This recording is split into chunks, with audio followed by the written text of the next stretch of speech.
The morning sun poured warmly through the windows of Maplewood Diner, painting everything in a golden hue.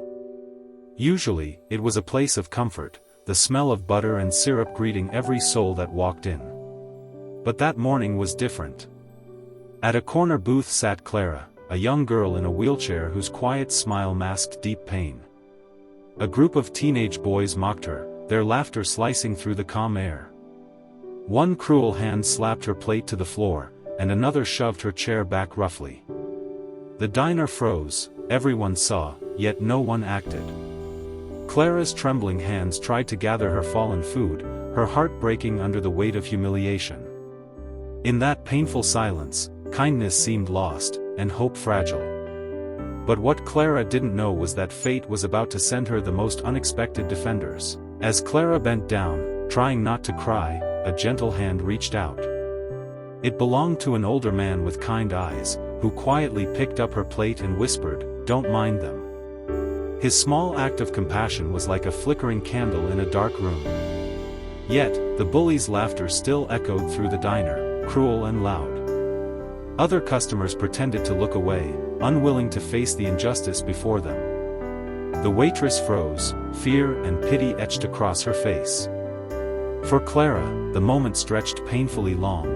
She felt invisible, humiliated, and utterly alone. She asked herself silently why the world could be so heartless toward those who were different. Every cruel laugh became a wound, every silence a reminder of how few dared to be kind. Still, that one man's gesture stayed with her, a quiet promise that not everyone in the world had forgotten compassion. Then, the diner's uneasy silence was broken by a deep rumble, like distant thunder. Heads turned toward the window as dozens of motorcycles rolled into the parking lot, their chrome glinting in the sunlight. Conversations died mid-sentence. The fearsome insignia of the Hells Angels flashed across their black leather jackets. The bullies stiffened, their laughter dying instantly. Everyone knew these men carried power, pride, and unity. When the leader, a tall man with a thick beard and piercing eyes, stepped inside, the air itself seemed to tighten. His boots echoed against the tiled floor as he scanned the diner. Then his gaze found Clara. His eyes softened. In that instant, he understood what had happened. The room grew still as he walked toward her. Clara's heartbeat raced. For the first time since morning, she felt not weak, but seen. The man knelt beside Clara, his presence radiating calm strength. Without a word, he turned to the trembling bullies. The entire diner held its breath.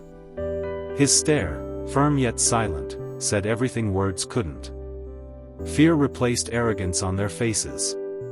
Slowly, one by one, the boys stood, shame burning through them.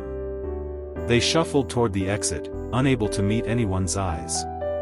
Outside, the bikers formed a line, a wall of leather and steel, ensuring the bullies didn't forget their cruelty. The leader's lesson wasn't about violence. It was about respect. About showing that strength means protecting, not hurting. Clara's tears returned, but this time they weren't from pain. They were from awe at a world where help could come from the least expected hearts. In that diner, the balance of power shifted. Kindness, once silenced, now spoke louder than cruelty. The leader, whose name was Roar, called over the waitress and quietly paid for Clara's meal, not just pancakes, but anything she wanted. "You're stronger than any of them," he told her, his voice gentle yet firm.